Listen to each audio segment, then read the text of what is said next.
안녕하세요. 경기도에 살고 있는 30대 여자입니다. 다들 그러하듯 저 역시 이혼이란 제 인생에 절대 없을 거라 생각했습니다. 주변에 이혼한 사람이 거의 없을 뿐더러 이혼 같은 건 생각지도 못할 만큼 안목과 결정에 자신감이 있었으니까요. 하지만 속이고자 마음먹은 사람에게 당해낼 재간은 없었고 결국은 이혼까지 하게 되었습니다. 그러면 어떻게 이혼까지 하게 되었는지 지금부터 이야기해 드릴 테니 끝까지 함께 해주세요. 남편과의 첫 만남은 맞선이나 소개팅 같은 평범한 만남은 아니었어요. 처음 만나게 된 건 자주 다니던 내과에서였는데 남편은 거기서 일하던 페이 닥터였어요.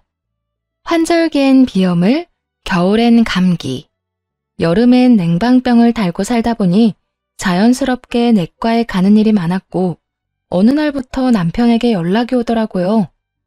안녕하세요.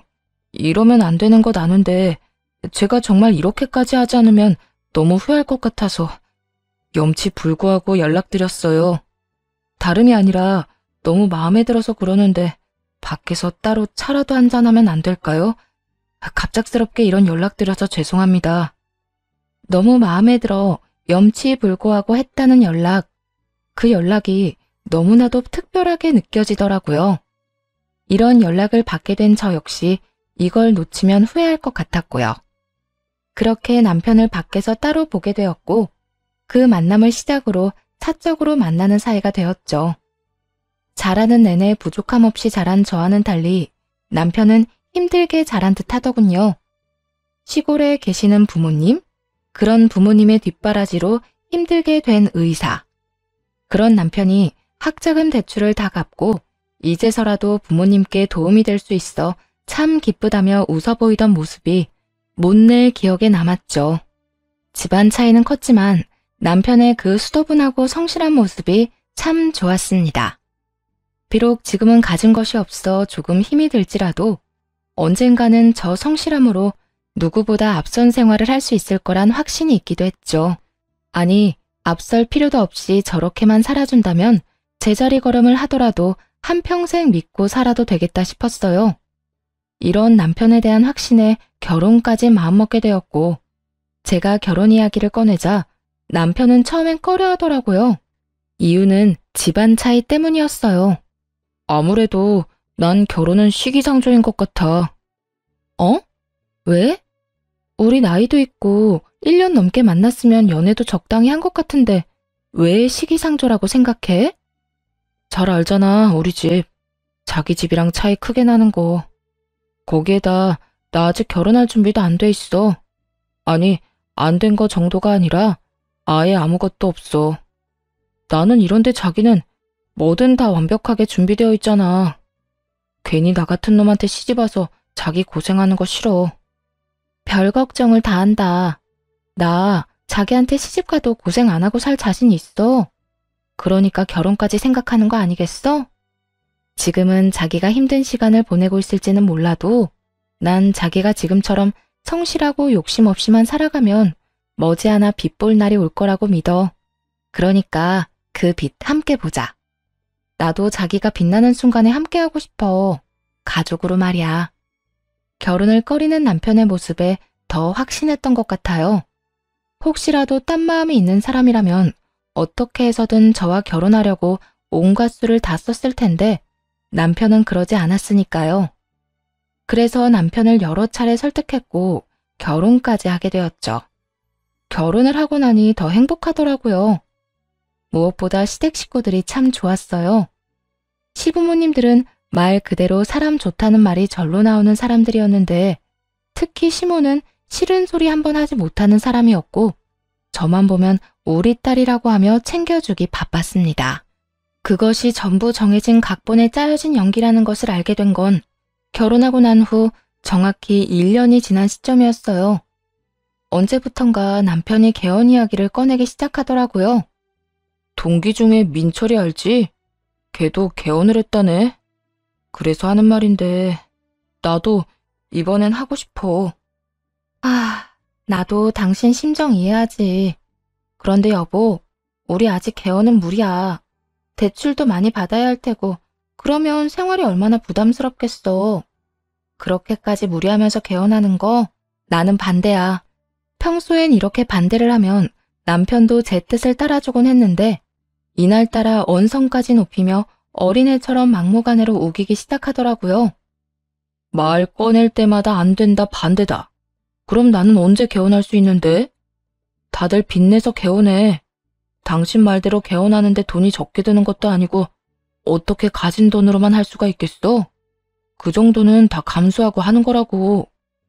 남들이 다 그렇게 한다고 우리까지 그렇게 해야 해? 지금 다니는 병원 원장님도 괜찮고 회의도 괜찮다며. 그런 병원에서 좀 더 배우고 좀 더 일하다가 나와서 개헌해도 충분하잖아.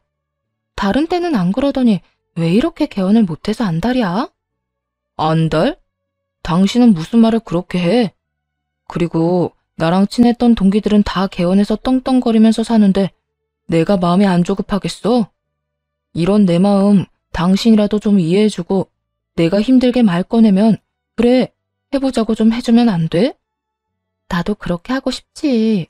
그런데 현실이 그렇게 호락호락하진 않은 거 잘 알잖아. 병원도 어떻게 보면 자영업인데 내가 가게 꾸리면서 힘들어하는 거 옆에서 다 봐놓고 꼭 지금 개헌이 하고 싶어?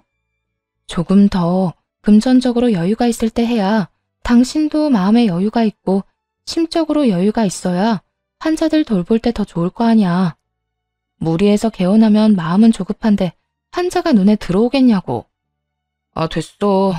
당신이랑 무슨 말을 해? 당신 진짜 실망이야. 난 어쨌든지 간에 이번엔 개헌하고야 말 테니까 그런 줄 알아. 마음대로 해. 난 분명 안 된다고 했고 당신 개헌하는데 절대 도와줄 생각도 없으니까. 정하고 싶으면 당신 힘으로 혼자서 해결해봐. 결국 남편과는 크게 싸우게 되었고 개헌 문제는 속 시원하게 해결되지도 않은 채 대화를 마무리하게 되었어요. 내심 이렇게 말하기는 했지만 걱정은 되더라고요. 홧김에 사고를 치면 어쩌나 하는 걱정 말이에요. 이런저런 걱정과 우려의 한숨만 깊어지던 어느 날, 엄마에게서 전화가 왔어요. 남편이 집으로 찾아왔었다고요. 정서방, 어제 집에 왔다 갔어. 정서방이? 나한테는 그런 말 안 했는데? 왜 갔대? 요즘 정서방 개헌하고 싶어 한다며? 찾아와서 좀 도와달라고 하더라. 좋은 병원 자리가 있는데 놓치고 싶지 않다고 한 번만 좀 도와달라고. 남편은 대출받아 개헌하자니 그 금액이 부담스러웠는지 저희 부모님을 찾아가 돈을 부탁한 것이었어요. 엄마의 말을 듣는데 제가 다 부끄러워지며 화가 나더라고요. 아무리 개헌이 하고 싶다고 해도 어떻게 저희 부모님을 찾아가서 저런 부탁을 할 수가 있는 건지 이해가 되지 않았어요. 정말 개헌을 하지 못해 미쳐버린 것이 분명해 보이더군요. 그래서 아빠랑 엄마는 뭐라고 했는데? 설마 해준다고 한 건 아니지? 조금 생각해보자고 하고 보냈어. 그런데 정서방 진짜 개헌이 하고 싶긴 한가 보더라. 무릎까지 꿇고 앉아서 한참 설명하고 부탁하고 갔어. 그건 간절한 게 아니라 제정신이 아닌 거지. 거기가 어디라고 찾아가서 돈을 내놓으래? 내가 그렇게 안 된다고 했는데. 어쨌든 엄마, 절대 안 돼. 해주지 마. 엄마와 전화를 끊고 난 후 얼마나 화가 났는지 아무 생각도 나지 않았어요. 그저 남편이 오기만을 기다리고 또 기다렸죠. 그리고 기다리던 남편이 집으로 돌아온 순간 남편을 향해 고함을 질러버렸네요. 당신 진짜 제정신이야? 우리 부모님한테 맡겨놓은 돈이 있는 것도 아니고 어떻게 거기까지 찾아가서 그딴 말을 해? 화를 내며 따지자 남편은 당황하는 기색 하나 없이 짜증난다는 말투로 이렇게 말하더군요. 그새 당신한테 연락이 왔어? 그렇게 안 봤는데 입들 가벼우시네. 아니, 근데 당신 집에서 나한테 병원 정도는 해줄 수 있는 거 아니야? 들어보니까 의사 사이 들이면서 개헌 정도는 해주는 처가도 많다던데. 당신 집이 능력이 안 되는 것도 아니고 그 정도 해줄 능력은 충분히 되잖아. 한없이 맑고 욕심 없던 사람은 더는 없었어요. 제 앞엔 그저 욕심으로 가득 찬 한 인간이 서 있을 뿐이었죠. 그걸 시작으로 서로 한마디도 지지 않고 몰아세우며 싸우기 시작했고 얼마 지나지 않아 작은 짐가방을 든 시모가 집으로 들어오더군요. 이야기 다 들었어. 아무래도 너희 크게 싸울 것 같아서 왔단다. 며칠 지내다 가도 되지? 내심 시모가 온 이유가 저를 지지해주기 위함이라고 생각했는데 그건 큰 착각이었더라고요. 시모는 자리에 앉기도 전에 남편과 똑같은 말을 하기 시작했거든요. 너 우리 아들 개원하려고 하는데 반대한다며? 들어보니 집에 돈도 많다는 애가 왜 이렇게 짜게 구니?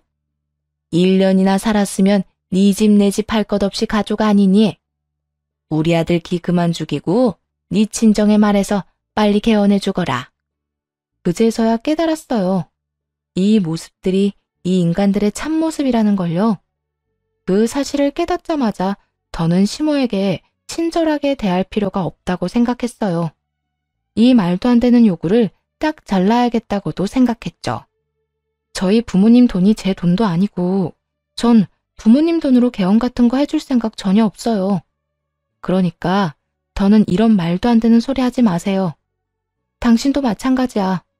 어머님 불러서 쪽수로 밀어붙이면 뭐 어떻게 될 거라 생각한 모양인데 난 절대 부모님한테까지 손 벌릴 생각 없어. 정하고 싶으면 대출을 받아서 혼자 감당하든지 감당할 자신이 없으면 내 말대로 좀 더 기다렸다가 개원해. 알겠어? 너 평소에도 이런 식으로 우리 아들 기죽였니? 어떻게 시어머니가 코앞에 앉아있는데 남편한테 감히 그런 식으로 말할 수가 있어? 내가 평소에 예쁘다 예쁘다 해주니까 눈에 뵈는 게 없어? 어디서 돈 좀 있다고 내 귀한 의사 아들 기를 죽여? 반말 말고 당장 개원이나 해줘. 전 분명 못한다고 했어요. 당신 내 앞에서 부모님 이야기 한 번만 더 꺼내봐. 나 진짜 가만 안 있어. 그렇게 딱 잘라 안 된다고 해버리고 방으로 들어와 버렸어요. 차라리 그때 딱 자르고 이혼을 했어야 했는데 그놈의 사랑이 뭔지 그 꼴을 보면서도 마음속 깊이 남편을 사랑하는 마음만큼은 버려지지 않더라고요. 그리고 그 개원 요구도 다 한때라고 생각하며 버티면 이 순간도 지나가겠지 하고 생각했던 것 같아요. 하지만 이런 제 생각과는 달리 남편과 시모의 병원에 대한 닥달은 끊이지 않고 계속되더군요. 그리고 결국엔 부모님께서 도움을 주셨단 이야기가 들려왔어요. 네, 이번엔 시모와 함께 친정에 찾아갔다고 하더군요. 친정에 찾아간 시모는 요즘 저희 집에 지내며 저에게 아무리 말해도 통하지가 않아서 직접 찾아왔다며 여유도 있는데 좀 도와달라고 했다더군요. 부모님은 제가 괴로운 시간을 보내고 있단 걸 알고 개원을 해주기로 한 것이었고요. 엄마, 그렇다고 해달라는 대로 해주면 어떻게 해? 적어도 나한테 말이라도 했어야지.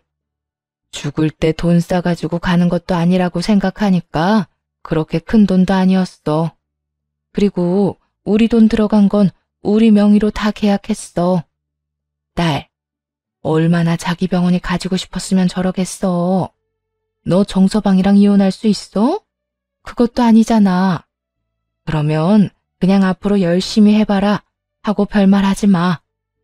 우리도 처음엔 사돈까지 끌고 와서 그러는 꼴이 괘씸해서 해주기 싫었는데 생각해보니까 너만 괴롭힘 당하는 것도 싫고 정서방도 다 너랑 잘 먹고 잘 살고 싶어서 저러는 건데 무심한 건가 싶기도 했어. 그러니까 너도 너무 나무라지 마. 화가 정말 머리끝까지 났지만 이미 병원 오픈은 진행되고 있었고 이제는 어쩔 도리가 없었습니다.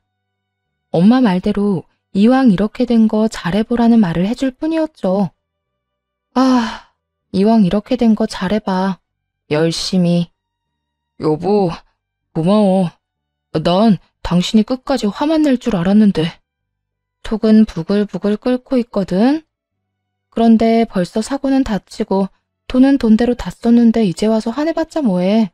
서로 속만 상하지. 우리 진짜 열심히 행복하게 살자. 그게 부모님께 보답하는 길이야. 알겠지? 나 진짜 열심히 해서 당신 행복하게 해줄게. 당신 웃고만 살게 해줄 거야. 아가, 고맙구나 고마워. 네 덕에 우리 아들이 원장님 소리를 다 듣겠어. 내가 이 은혜 잊지 않으마. 저를 끌어안고 좋아하는 남편과 다시 제가 알던 천사 같은 모습으로 돌아온 시모. 두 사람은 다시 원래 알던 익숙한 모습으로 돌아왔지만 제 마음은 그렇지 않더라고요. 처음으로 돌아가기엔 이미 너무 많은 것을 깨달은 것이었어요. 하지만 그렇다고 이혼까지 생각한 건 아니었어요. 그냥 조금 복잡한 심경에 가까웠어요. 이건 아니다 싶으면서도 그래도 평소대로 돌아와서 다행이다. 이 두 가지 마음이 머릿속에서 때로, 아니 자주 충돌을 일으키곤 했습니다. 그렇게 2년이 지났어요. 병원은 자리 잡았고 혼란스럽고 미웠던 감정은 많이 사라진 후였어요. 남편과는 다시 사이가 좋아졌고 그 어느 때보다 화목한 나날들을 보내고 있었어요. 여보, 이번 주 주말에 시간 돼? 이번에 주말 알바 새로 뽑아서 시간 괜찮아. 왜? 우리 여행이나 가자고. 1박 2일. 생각해보니까 우리 결혼하고 제대로 된 여행도 못 다니고 너무 바쁘게만 살았던 것 같아서. 당신은 가게 꾸리느라 바쁘고 나는 병원 자리 잡느라 바빴고 너무 정신없게 일만 하면서 산 것 같아서 여행이라도 좀 갔으면 해. 가서 좀 쉬다 오자. 그래, 알겠어. 이렇듯 먼저 여행 계획까지 다 짜서 저를 데리고 다니기도 했고 부모님을 모시고 다니며 맛있는 음식을 대접하기도 하더군요. 당시 전 작은 가게를 하고 있었는데 남편 병원이 일찍 끝나는 날이면 가게로 찾아와 함께 문을 닫아주기도 했고요. 요즘 같은 날만 계속되면 여한이 없을 거라 생각했는데 사건은 꼭 그럴 때 일어나더군요. 행복만이 가득한 나날 중 시모가 또다시 작은 짐을 싸서 집으로 왔으니까요. 작은 짐과 시모의 조합에 저도 모르게 긴장이 되었어요. 이번엔 또 무슨 일 때문에 왔나 하는 마음에서요. 처음 하루는 그냥 정말 저희가 보고 싶어서 온 사람처럼 굴더군요. 함께 웃으며 밥도 먹고 제가 뒷정리를 할 동안에 시모는 빨래도 정리해주고요. 그리곤 제 손을 잡으며 우리 딸 타령을 하는 것도 잊지 않았어요. 그런데 이튿날부터 그 본색을 드러내기 시작하더군요. 아가, 이제 우리 아들 병원도 어느 정도 자리 잡았고 환자들도 넘쳐난다고 하던데 너도 들었지? 네, 남편이 워낙 노력하니까 다들 그걸 알아주나 봐요. 그래서 말인데 슬슬 병원 확장 좀 해야 하지 않겠니? 이건 또 무슨 소리인가 싶더라고요. 이제 겨우 자리를 잡았는데 갑자기 확장이라뇨? 확장 가능한 옆 상가가 비어진 것도 아니었고 비어있다고 한들 그 비용도 만만치 않을 텐데 말이죠. 이제 좀 괜찮다 싶은 것이지 돈을 꽤 모은 것도 아니었던 터라 시모의 제안은 더욱더 황당함 그 자체였네요. 어머님, 이제 막 자리 잡았는데 확장은 무슨 확장이에요. 확장하려면 더 큰 곳이 필요하다는 뜻인데 그러면 병원으로 옮겨야 한다고요. 요즘 사람들 아무리 진료만 잘 보면 찾아온다고 하지만 지금은 아니에요. 또 시작이니? 네? 또 무조건 안 된다고 하는 그 병 시작이냐고. 넌 내 아들이 하려는 건 무조건 안 된다고 말부터 하고 보더라. 개원하려고 했던 것도 봐라. 내 아들 뜻대로 개원하고 나니까 얼마나 좋니? 환자도 많고 내 아들 기도 살고. 이번에도 그래. 이렇게 자리 잡고 환자 많을 때 이전을 하더라도 확 넓혀줘야 사람들이 와 하면서 더 찾아오는 거라고. 페이닥터도 들여서 환자 많이 받으면 우리 아들만 좋니? 너도 좋은 일이잖니? 시모는 가장 중요한 비용 문제는 생각지도 않고 헛된 꿈에 젖어 있더라고요. 남편은 뭐하고 있었냐고요? 말하면 입 아프지 않겠어요? 당연히 시모 말이 다 맞다고 맞장구나 치고 있었습니다. 엄마 말이 다 맞아, 여보. 요즘엔 대기가 기니까 그냥 돌아가는 환자들도 있다니까. 진료실은 하나인데 다른 의사를 들일 수도 없고 이럴 때 이전 확장 딱 해주면 환자가 얼마나 많았으면 병원을 옮겨가면서까지 확장을 하나. 다들 이렇게 생각할 거라고. 여보, 지금 병원 자리 좋다며. 주변에 내과도 없고 아파트 단지도 많아서 딱이라고 우겨서 개원한 병원이 거기야. 그런데 다른 곳으로 옮기면 그만큼 환자가 있을 것 같아? 당신이 나가고 나면 그 자리에 다른 병원이 들어오겠지. 그러면 사람들이 그 병원으로 가지 당신 병원까지 찾아올 것 같아? 굳이? 나는 절대 아니라고 보는데. 괜히 무리해서 옮겨서 피 보지 말고 지금 잘 되는 데서 해 그냥. 당신은 다른 건 다 괜찮은데 이럴 때 보면 꼭 나 잘 되는 거 싫어서 방해하는 사람 같아. 내가 병원 열면서 잘 되고 당신한테 소홀했어? 아니잖아. 더 당신한테 잘하고 우리 관계 더 좋아졌잖아. 이번에도 그래. 병원 옮겨서 나도 더 여유로워지고 당신하고 더 행복하게 살고 싶어서 이러는 건데 당신은 왜 안 된다고만 해? 그럴만 하니까 안 된다고 하는 거야. 그리고 비용 문제는 어떻게 할 건데? 더 넓은 데로 옮겨갈 만큼 돈은 있어? 아니, 애초에 지금 병원도 당신 명의 아닌 건 알고 있지? 지금도 이런 상황인데 어떻게 옮기겠단 거야? 그거야, 당연히 당신 집에서 도와줘야지. 한 번이 어렵지. 이번엔 장인어른 장모님도 쉽게 도와주실걸? 2년 전과 하나도 달라지지 않은 상황. 정말이지 지긋지긋하더라고요. 더는 말해봤자 통하지 않는다는 걸 과거 일을 통해 깨우쳤기에 절대 안 된다는 말을 남기고 방으로 들어가 버렸네요. 그리고 다음 날부터 친정에 가서 시간을 보내기 시작했죠. 두 사람의 패턴이라면 이제 친정으로 찾아와 난동을 부릴 타이밍이었으니까요. 이틀 뒤 예상대로 심오한 남편은 친정으로 찾아왔고 전 방에 숨어 두 사람이 도대체 뭐라고 하나 엿듣고 있었어요. 두 사람은 제가 다 듣고 있다는 건 꿈에도 모른 채 이야기를 꺼내기 시작했죠. 사돈, 또 이런 일로 찾아뵙게 돼서 죄송합니다만 이번엔 병원 이전 확장을 좀 해주셨으면 합니다. 네? 지금 병원 자리 좋다고 들었는데 갑자기 무슨 이전입니까? 그게 병원이 너무 좁고 저희 아들 혼자 그 많은 환자를 보려니 한계가 있다고 하더군요. 그래서 이참에 넓은 곳으로 옮기면서 의사 한 명 더 고용하면 좋을 것 같아서요. 저번에도 도움 주셔서 제 며느리가 아주 행복하게 잘 지내고 있어요.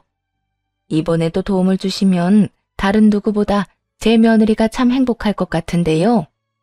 아니 사돈, 해도 정말 너무하시네요. 저희가 무슨 은행도 아니고 이미 크게 도와드렸는데 또 도와달라니. 이건 너무 도둑놈 심보 아닙니까? 저희도 이제 그만한 돈 없습니다. 그리고 저번에 오셨을 때 뭐라고 하셨어요? 처음이자 마지막이라고 하지 않으셨나요? 그런데 지금 와서 뭐요? 내 딸 행복이란 말을 들먹이고 싶어요. 저흰 이제 도와줄 돈도 마음도 없으니 그냥 돌아가세요. 사돈이야말로 너무하시네요. 돈이 없는 집안이야 그렇다 치지만 돈이 없는 집안이 아니지 않습니까?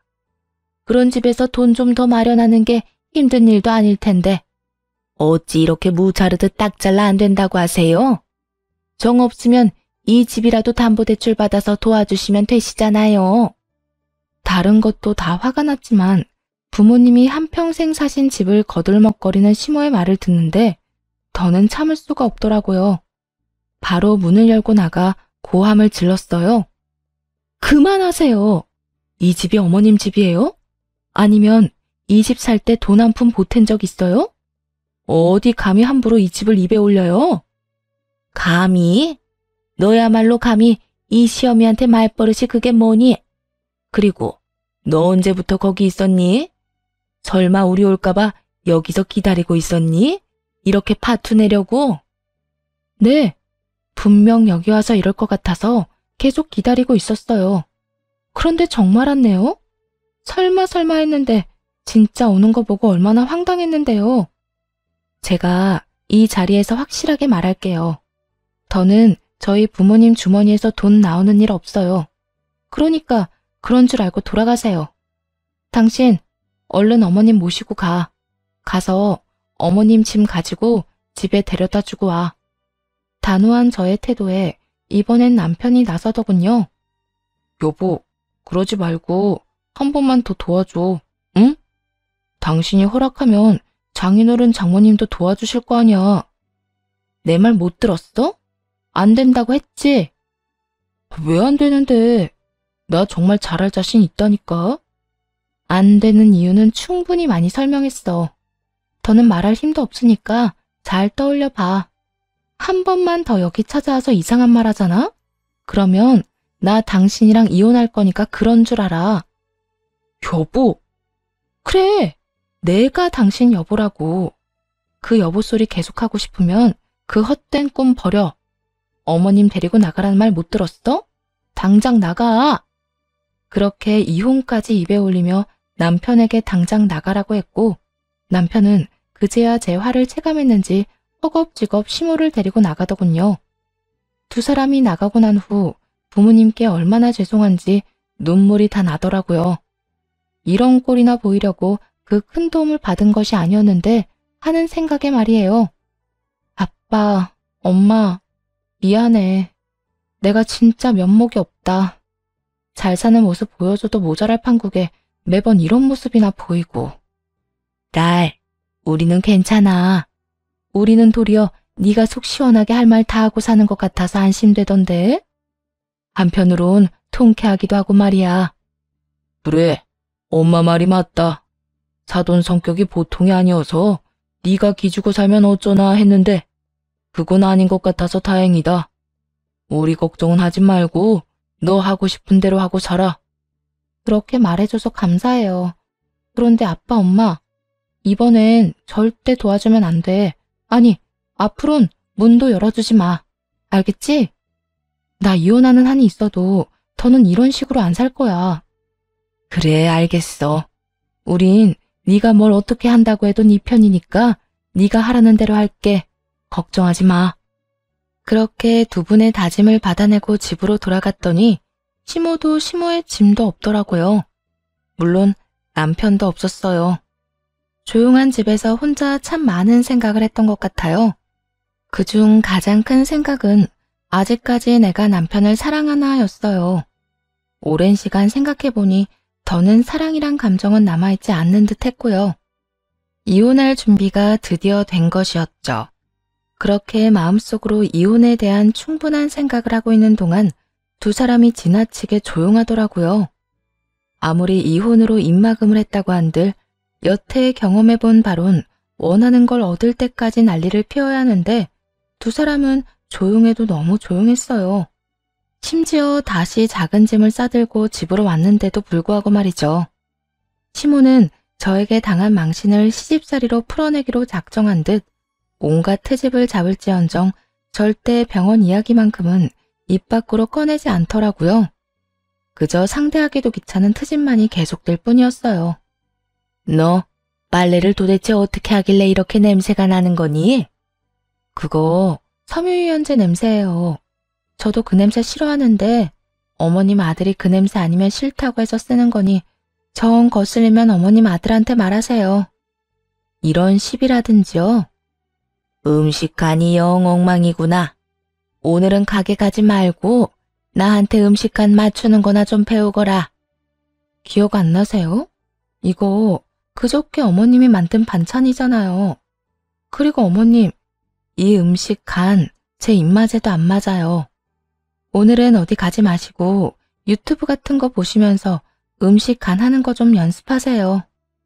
이런 시비를 거는 등 본전도 못 찾을 시비들을 걸어댔습니다. 하지만 한마디도 지지 않고 대꾸를 해주니 저보다 시모의 약이 오르기 일쑤였고 그럴 때마다 속이 다 시원해지더군요. 그렇게 속은 시원하긴 하지만 괜한 불안감을 느끼던 어느 날 친구에게서 연락이 왔어요. 제 남편과 시모를 봤다면서요. 나 방금 네 남편이랑 네 시어머니 봤어. 그래? 어디서? 여기 병원 많은 사거리 있잖아. 거기 공실난 건물에서 나오던데. 그런데 두 사람 유명한 여자랑 같이 있더라고. 그 외 내가 말한 적 있잖아. 우리보다 몇 살 안 많은데 완전 부자라던 그 이혼녀. 들은 적 있는 여자였어요. 몇 해 전 이혼한 여자로 위자료로 받은 돈도 있긴 하지만 워낙 친정도 잘 살고 투자 감각도 남달라서 갖고 있는 건물이 한두 채가 아니라고 친구가 말했던 여자거든요. 그런데 그 여자와 함께 있다니 아무래도 이상하더라고요. 기억나. 분위기는 어땠어? 화기애애하던데? 모르는 사람이 보면 아들 며느리 데리고 병원 자리 보러 온 분위기더라니까.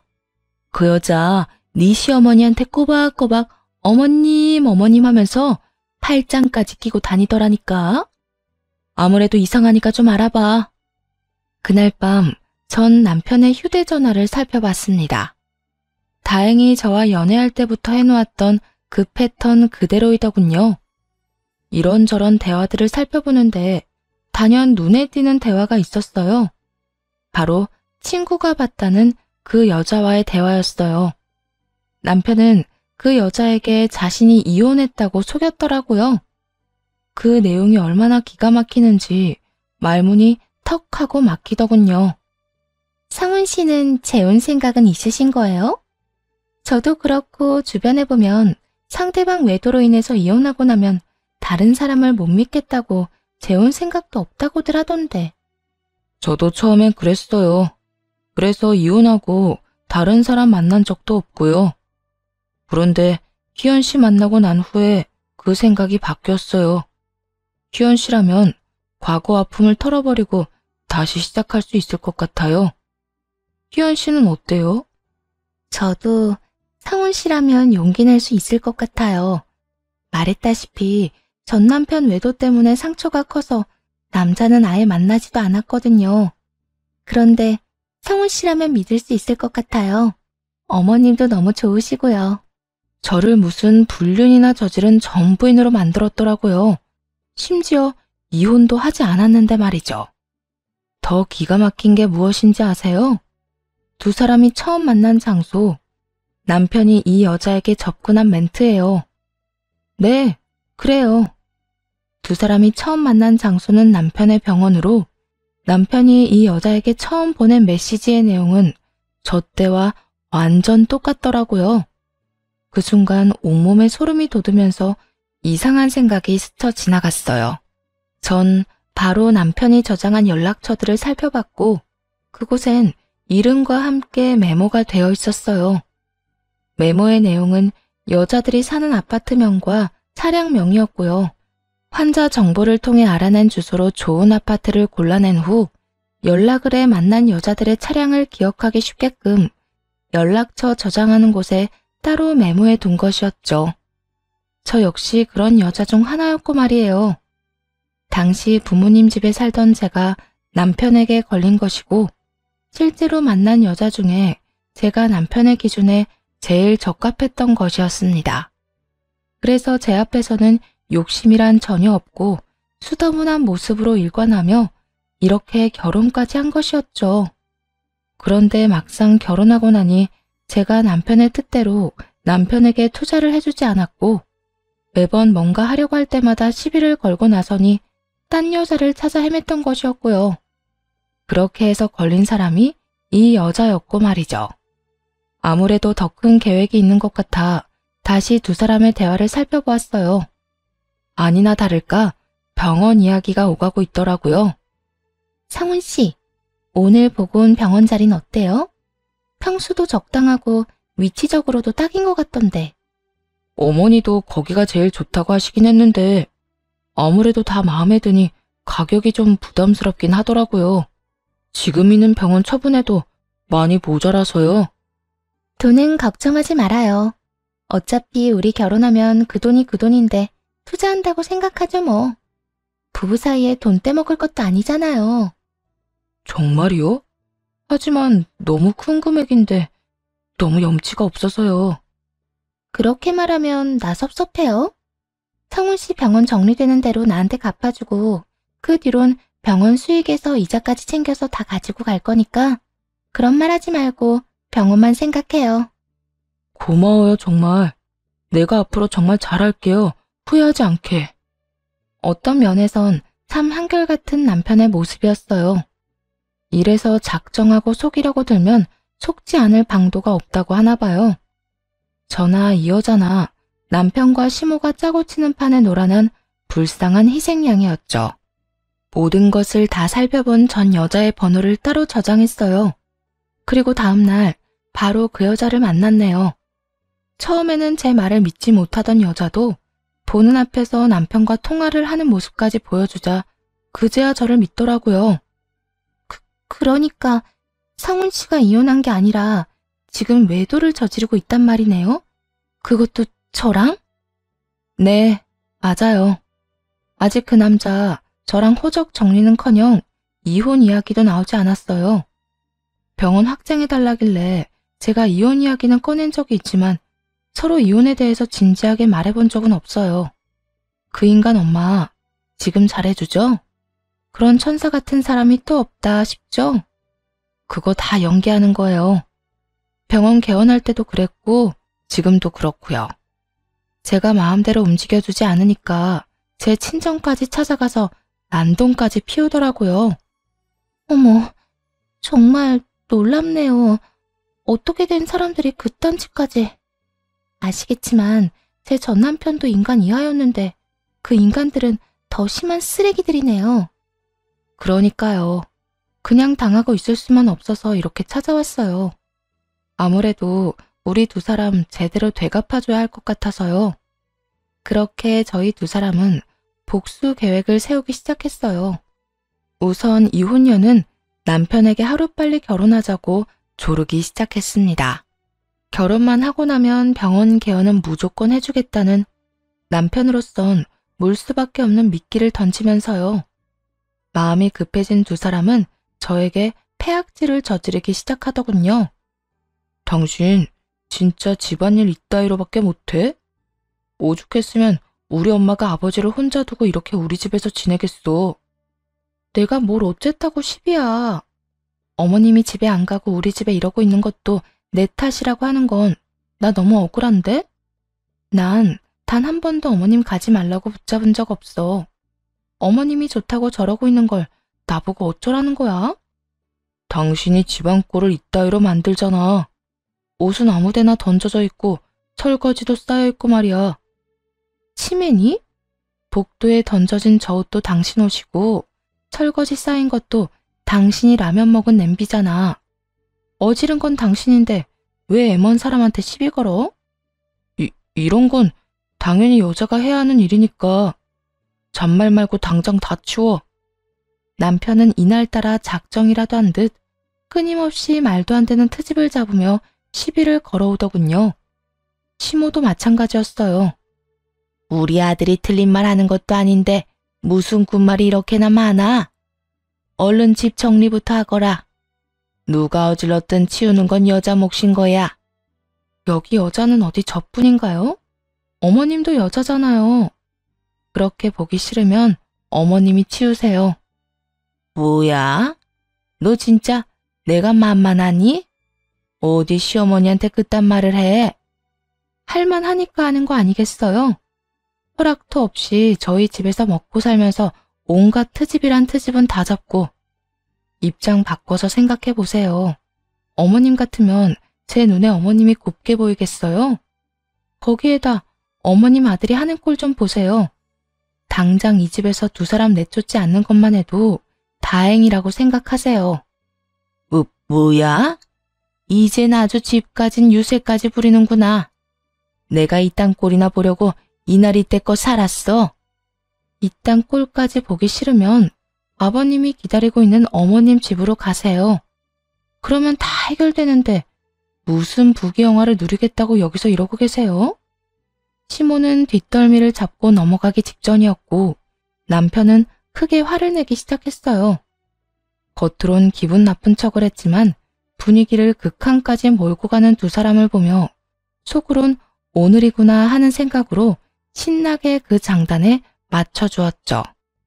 당신 진짜 미쳤어? 엄마한테 그게 무슨 말버릇이야? 당장 사과해. 당장 우리 엄마한테 잘못했다고 싹싹 빌란 말이야. 내가 왜? 난 잘못한 거 없는데? 당신도 처음부터 다 지켜봤으니까 알 거 아냐. 시비는 내가 아니라 어머님이 먼저 걸었어. 그러니까 내가 사과해야 할 이유 따윈 없다고. 뭐? 당신 말 다 했어? 난 당신 같은 여자랑 더는 못 살겠다. 우리 이혼하자, 당장. 뭐? 지금 뭐라고 했어? 이혼? 당신 후회 안 해? 후회는 무슨. 절대 후회 같은 거 안 하니까 당장 이혼해. 그래, 좋아. 하자, 이혼. 단, 당신은 나와 이혼하는 그 순간 결혼하던 그때처럼 몸만 나가야 할 거야. 집은 물론이고 병원까지 손끝 하나 건드리지 말고 몸만 딱 나가. 어차피 병원 명의도 부모님께 물려받아 제 명의라 내쫓을 수 있지만 하루라도 빨리 그리고 조용하게 해결하고 싶었기에 이런 작전을 세운 것이었어요. 남편은 저희의 작전에 완벽하게 걸려들었고 이 제안에 한치의 망설임도 없이 알겠다고 하더군요. 그까짓 병원 당신 다 해. 난 이제 미련도 필요도 없으니까. 그러면 합의 이혼하는 거지? 아참, 위자료도 내놓고 가. 당신이랑 당신 엄마랑 나한테 한 짓이 있는데 위자료 안 주면 나 억울해서 이혼 못하지. 뭐? 위자료? 꼭 그 푼돈까지 받아내야겠어? 당신 돈 많은가 보다. 적어도 몇천 원 될 텐데 그 돈을 푼돈이라고 하는 걸 보니 말이야. 개혼하고 돈을 많이 번 거야? 아니면 돈 많은 여자라도 생긴 거야? 무슨 소리 하는 거야? 헛소리 하지 말고 이혼이나 해. 그까지 위자료 원하는 대로 줄 테니까.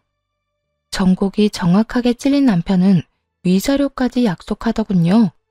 결국 전 남편은 대출을 내어 마련한 위자료를 제게 줬고 그렇게 깔끔하게 합의 이혼을 하게 되었습니다.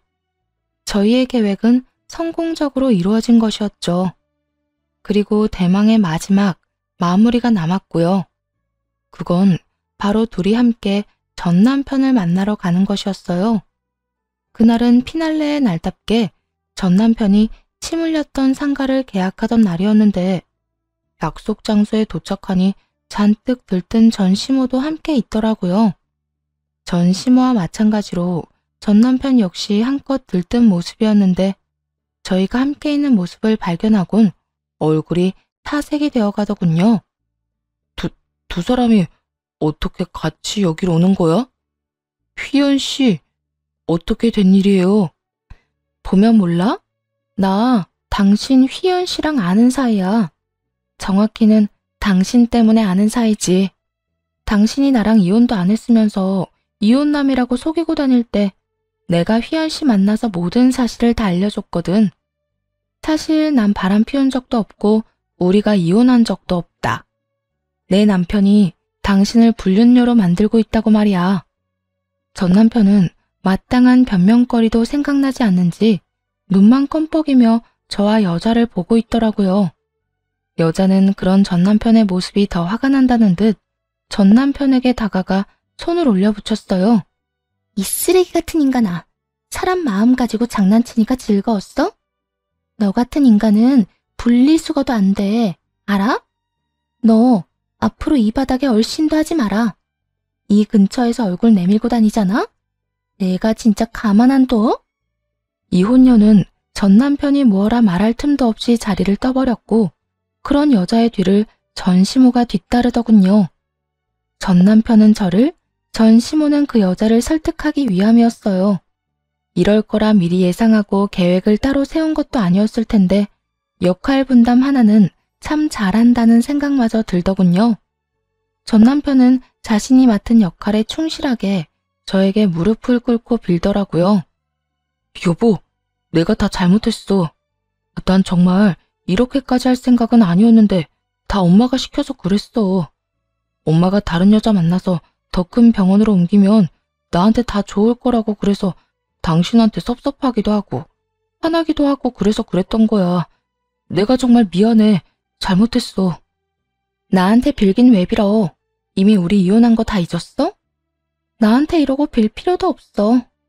이미 이혼 도장 다 찍었고 서류상으로도 이혼했으니까. 여보, 우리 다시 시작하자. 내가 정말 잘할게. 나 못 믿겠으면 혼인신고 같은 거 다시 하지 않아도 돼. 그저 당신 옆에서 숨만 쉬고 살게 해줘. 응? 나 진짜 당신 옆에만 있게 해주면 다른 거 하나도 바라지 않을게. 그까지 병원도 필요 없다고. 얼마나 마음이 급했으면 그렇게 개원하지 못해 안달이던 병원도 필요 없다며 매달리더군요. 그렇게 저를 속여서 결혼까지 성공했으면 욕심이나 부리지 말고 달 데리고 살기나 하지 그랬나 어이가 없었네요. 괜한 욕심에 이 모양 이 꼴까지 된 것이 보기 좋더군요. 아, 나 다 알고 있어. 당신 나한테나 다른 여자한테나 계획적으로 접근한 거. 그렇게 접근했으면 적당히 욕심내고 잘 살지 그랬어. 그랬으면 적어도 원장 소리는 들으면서 살았을 텐데 말이야. 여보, 내가 진짜 잘못했어.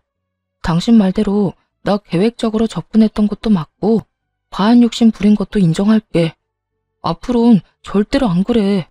당신이 하라는 대로 하고 살 테니까 제발 나 좀 용서해주라. 용서?